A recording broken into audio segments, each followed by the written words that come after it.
অন্নপূর্ণা যোজনা নিয়ে আজকের এই ভিডিওটি মূলত তাদের জন্য যারা এখনো পর্যন্ত মুখ্যমন্ত্রীর দেওয়া শর্তগুলি এখনো বুঝে উঠতে পারেননি। মানে অন্নপূর্ণা যোজনা নিয়ে গত 12 তারিখ নবান্ন থেকে মাননীয় মুখ্যমন্ত্রী শুভেন্দু অধিকারী নতুন কিছু শর্ত তিনি জানিয়েছেন, নতুন কিছু নিয়ম বা রুলস আনা হয়েছে অন্নপূর্ণা যোজনা নিয়ে। আগে একাধিক নোটিফিকেশন প্রকাশ করা হয়েছিল অন্নপূর্ণা নিয়ে, সেগুলো নিয়ে নানান বিভ্রান্তি, নানান আপত্তিকর মন্তব্য, আপত্তিজনক কিছু ক্রাইটেরিয়া দেওয়া হয়েছিল।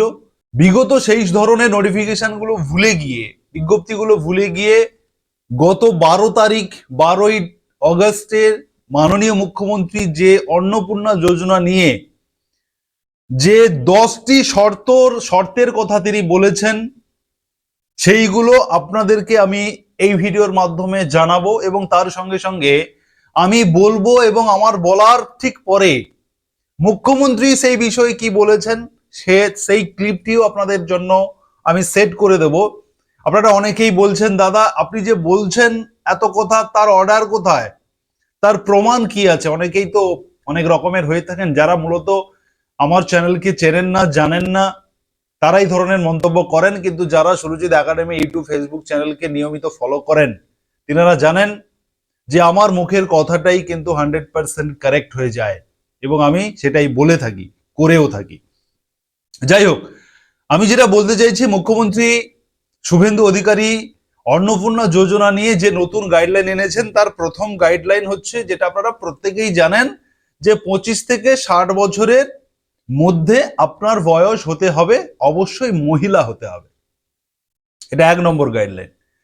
2 নম্বর গাইডলাইন বা শর্ত, স্থায়ী পদে চাকরি করেন এমন কোনো মহিলা, স্থায়ী পদে সরকারি চাকরি করেন, কেন্দ্র সরকার, রাজ্য সরকার, পঞ্চায়েত, স্কুলে, যে কোনো জায়গায় হতে পারে, সরকারি চাকরি করেন এমন কোনো মহিলা, স্থায়ী পদে বা পার্মানেন্ট চাকরি করেন এমন কোনো মহিলা এই অন্নপূর্ণা যোজনার সুবিধা পাবেন না। এর সঙ্গে সঙ্গে আরো আপনাদেরকে ক্লিয়ার করে দিই, যে সমস্ত পুরুষরা স্থায়ী পদে চাকরি করেন, আপনাদের স্ত্রী এই অন্নপূর্ণা যোজনার সুবিধা পাবেন না। কিন্তু আপনাদের বাড়ির আপনার মা, আপনার বোন, আপনার বৌদি, এই ধরনের যারা রয়েছেন মহিলা, তিনারা পাবেন। কিন্তু আপনার স্ত্রী পাবেন না, যারা পুরুষ স্থায়ী পদে চাকরি করেন সরকারি, রাজ্য কিংবা কেন্দ্র সরকারের। আচ্ছা, শুনুন আপনারা মুখ্যমন্ত্রীর এই বক্তব্যটা আগে শুনে নিন। যারা যোগ্য বিবেচিত হয়েছেন তাদের বয়স 25 থেকে 60 বছরের মধ্যে হতে হবে, আগেই বলা আছে। কেন্দ্রীয় বা রাজ্য সরকার, কোন বিধিবদ্ধ সংস্থা, সরকারি আন্ডারটেকিং, পঞ্চায়েত, পৌরসভা, সরকার, সরকারি সাহায্যপ্রাপ্ত শিক্ষা প্রতিষ্ঠান অর্থাৎ শিক্ষক, শিক্ষাকর্মী, স্থায়ী সরকারি চাকরিতে নিযুক্ত থাকেন বা পেনশনার্স আসবে না যেহেতু 60 ঊর্ধ্ব, এটা ইরেলিভেন্ট, এরা এই বেনিফিটের মধ্যে পড়ছেন না। ঠিক আছে, আপনারা বুঝে গেলেন যে মুখ্যমন্ত্রীর সঙ্গে আমি একদম বিষয়টাকে ক্লিয়ার করেছি। এরপরে আসছি আমি 3 নম্বর যে শর্ত বা গাইডলাইন। সেখানে বলা হয়েছে যে যারা 12 লক্ষ টাকার বেশি ইনকাম করেন বছরে, 12 লক্ষ টাকার বেশি ইনকাম যাদের, তাদেরকে মূলত ট্যাক্স দিতে হয়। এই ধরনের পরিবার এই অন্নপূর্ণা যোজনার সুবিধা পাবেন না। যদি কোনো মহিলা 12 লক্ষ টাকার বেশি ইনকাম করেন, তিনি পাবেন না। যদি কোনো পুরুষ 12 লক্ষ টাকার বেশি ইনকাম করেন, তিনার স্ত্রী পাবেন না।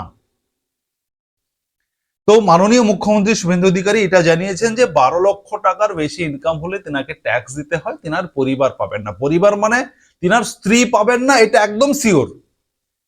কিন্তু তিনার মা থাকলে মা পাবেন কি না, এই বিষয়টা নিয়ে কিন্তু একটা প্রশ্ন চিহ্ন রয়েছে। তবে সেটা আপনারা অ্যাপ্লাই করে দিন। যদি ভেরিফিকেশন করে ভিডিও অফিস থেকে আপনারটা আটকে দেওয়া হয়, তাহলে আটকে যাবে। যদি পেতেই থাকবেন, এই বিষয়টা একটু ডাউট আছে, কারণ তিনি এতটা খোলাখুলি বলেননি। ছাড়া যারা আয়কর প্রদান করেন, অর্থাৎ এখন আয়করের ঊর্ধ্বসীমা হচ্ছে 12 লক্ষ টাকা বছরে।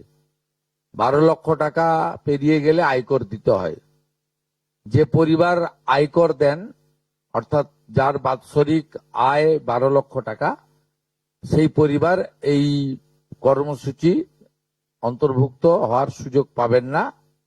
4 নম্বরে, যে সমস্ত মহিলারা 10,000 টাকার বেশি ইনকাম করেন। আমাকে অনেকে প্রশ্ন করছেন, দাদা 10,000 টাকার বেশি ইনকাম, ধরুন অনেকে টিউশন পড়িয়ে 10,000 টাকার বেশি ইনকাম করেন।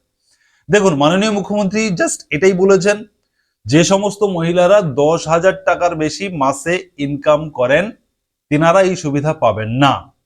এখন বিষয়টা হচ্ছে, এটা খুব স্বাভাবিকভাবে 10,000 টাকার বেশি ইনকাম যারা সরকারি অস্থায়ী পদে বা কন্ট্রাকচুয়াল বা ক্যাজুয়ালি চাকরি করেন, তাদের একটা রেকর্ড সরকারের কাছে থাকে, সে কারণে তিনারা এড়িয়ে যেতে পারবেন না, সে কারণে তিনারা পাবেন না। কিন্তু যারা টিউশন পড়িয়ে অন্য কোনো কাজ করে 10,000 টাকার বেশি ইনকাম করেন, সেই সমস্ত রেকর্ড তো সরকারের কাছে সেভাবে থাকে না।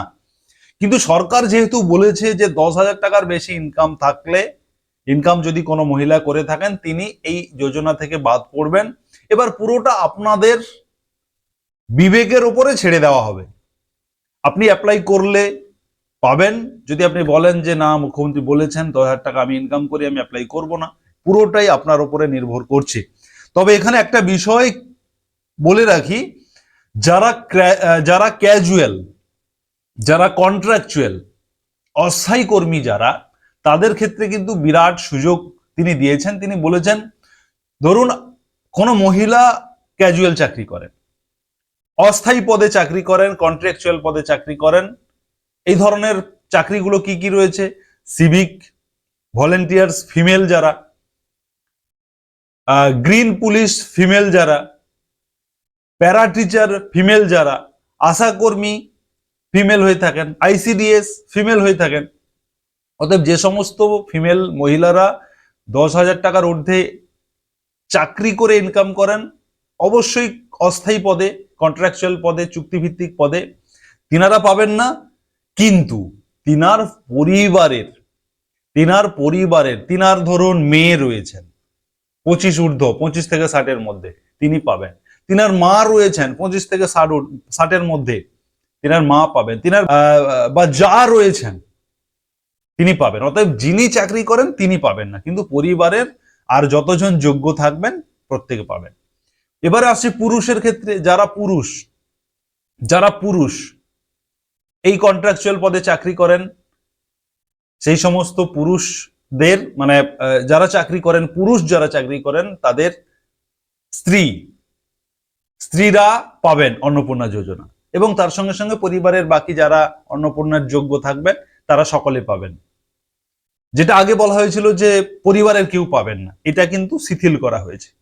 যিনি চাকরি করেন তিনি শুধুমাত্র পাবেন না ফিমেলদের ক্ষেত্রে, পুরুষ হলে তো পাওয়ার কোনো প্রশ্নই আসে না, কিন্তু পরিবারের স্ত্রী থেকে শুরু করে বাকি যারা থাকবেন প্রত্যেকে পাবেন। শুনুন আপনারা মুখ্যমন্ত্রীর বক্তব্য। যারা ক্যাজুয়াল কন্ট্রাকচুয়াল, মানে বাড়ির পুরুষ মানুষরা, তাদের বাড়ির পরিবারের স্ত্রী বা অন্যরা বিবেচিত হবেন। যদি কোনো মহিলা, এটা একটি নারী অর্থনৈতিক সশক্তিকরণের স্কিম, সেক্ষেত্রে যিনি সরাসরি নিজে 10,000 টাকার বেশি উপার্জন করেন, তাকে বিবেচনা করা হবে না। এবারে আসছি যারা উইডো পেনশন পান, বিধবা ভাতা পান, তিনারা 3,000 টাকা করে পাবেন। তিনাদের যে 1,500 টাকা বৃদ্ধি সেপ্টেম্বর মাস থেকে হওয়ার কথা রয়েছে, তিনারা 1,500 টাকা পাবেন না, তিনারা 3,000 টাকা অন্নপূর্ণা যোজনার টাকা পাবেন। তবে অবশ্যই যাদের বয়স 25 থেকে 60-এর মধ্যে, যে সমস্ত উইডো পেনশনভোগী যারা রয়েছেন, তিনারা কিন্তু 3,000 পাবেন, 1,500 নয়। কিন্তু যারা 60-এর ঊর্ধ্বে, তিনারা 1,500 পাবেন। যে সমস্ত মহিলা প্রতিবন্ধী যারা, ফিমেল হ্যান্ডিক্যাপ যারা, বা দিব্যাঙ্গ ভাতা যারা পেয়ে থাকেন মহিলা, যদি বয়স হয়ে থাকে 25 থেকে 60-এর মধ্যে, সেক্ষেত্রে কিন্তু একটা খুব ভালো খবর রয়েছে। মুখ্যমন্ত্রী বলেছেন যে তিনি 1,500 টাকা পাচ্ছেন, তার সঙ্গে সঙ্গে 3,000 টাকাও পাচ্ছেন। 4,500 টাকা তিনি পাবেন যারা প্রতিবন্ধী 25 থেকে 60 বছরের মধ্যে ফিমেল যারা। ধরুন উইডো পেনশন 1,500 টাকা এই মাস থেকে হয়েছে, গত মাস পর্যন্ত ছিল 1,000 টাকা। তাদেরকে হায়ারটা দেওয়া হচ্ছে, 3,000 টাকাটাই দেওয়া হচ্ছে অন্নপূর্ণা যোজনাতে। এক্ষেত্রে দুটি ক্ষেত্রে আমরা শিথিল করছি। একটা হচ্ছে দিব্যাঙ্গ ভাতা যারা পান তারা দুটো ভাতাই পাবেন। তারা দিব্যাঙ্গ ভাতা যেটা আগস্ট মাস থেকে 1,500 হয়ে যাবে সেটাও পাবেন, অন্নপূর্ণা যোজনা 3,000ও পাবেন। শুধুমাত্র ফিজিক্যালি চ্যালেঞ্জদের ক্ষেত্রে যে সমস্ত ফিমেল ক্যান্ডিডেট পিএম কিষাণ যোজনা পান, পিএম কিষাণ, তিনারা পিএম কিষাণও পাবেন, অন্নপূর্ণা 3,000ও পাবেন বলেছেন মুখ্যমন্ত্রী। শুনুন। আর পিএম কিষাণ সম্মান নিধির ক্ষেত্রে, এই দুটি ক্ষেত্রে আমরা এটাকে শিথিল রাখছি। এবারে আসছি 3 কক্ষ বিশিষ্ট যে ঘর নিয়ে জল্পনা ছিল, সেটা শিথিল করা হয়েছে। গ্রামীণ এবং পৌর এলাকাতে এই শর্তটা তুলে নেওয়া হয়েছে। আপনার 3 কক্ষর বেশি বাড়ি মানে রুমের 3টি কক্ষের বেশি কক্ষ থাকলে বাড়িতে, রুম যেটাকে বলা হচ্ছে, থাকলে আপনি পাবেন। গ্রামীণ এবং পৌর এলাকাতে এটা শিথিল হয়েছে, কিন্তু যারা শহরে রয়েছেন আপনাদের জন্য কিন্তু এই নিয়মটা নেই, মানে আপনারা পাবেন না। যারা গ্রামে বসবাস করেন, পৌর এলাকায় বসবাস করেন, আপনারা পাবেন 3টি কক্ষের বেশি রুম থাকলে 3,000 টাকা পাবেন। 50 ডেসিমেলের বেশি জমি থাকলে গ্রামীণ পৌর এলাকাতে 3,000 টাকা অন্নপূর্ণা পাবেন। যারা কর্পোরেশন এলাকাতে রয়েছেন, 7টি কর্পোরেশনের কথা মুখ্যমন্ত্রী বলেছেন, সেই কর্পোরেশনে এলাকাতে যারা বসবাস করেন তাদের ক্ষেত্রে কিন্তু ছাড় নেই, তারা পাবেন না। কিন্তু গ্রামীণ এবং পৌর এলাকায় যারা বসবাস করেন, আপনারা 50 ডেসিমেলের বেশি জমি থাকলে, 3টি কক্ষের বেশি কক্ষ থাকলে বাড়িতে, আপনারা পাবেন অন্নপূর্ণা যোজনা। এই ভিডিওর মাধ্যমে আমি অন্নপূর্ণা নিয়ে পুরো বিষয়টা ক্লিয়ার করেছি। একদম মুখ্যমন্ত্রীর কথা সরাসরি আপনাদেরকে শুনিয়েছি। আপনারা অনেকে জানতে চাইছিলেন এর অর্ডার কোথায়, এর সত্যতা কোথায়, মুখ্যমন্ত্রী যে বলেছেন এটা আপনি পেলেন কোথায়। শুনুন এবার। এই ভিডিওটি আপনারা বেশি বেশি শেয়ার করুন, সঙ্গে থাকুন সুরজিৎ একাডেমি ইউটিউব এবং ফেসবুক চ্যানেলে, সঙ্গে থাকুন, সাবস্ক্রাইব করুন, ফলো করুন। আমরা অথেন্টিকেট খবর দিয়ে থাকি আপনাদের জন্য। ধন্যবাদ।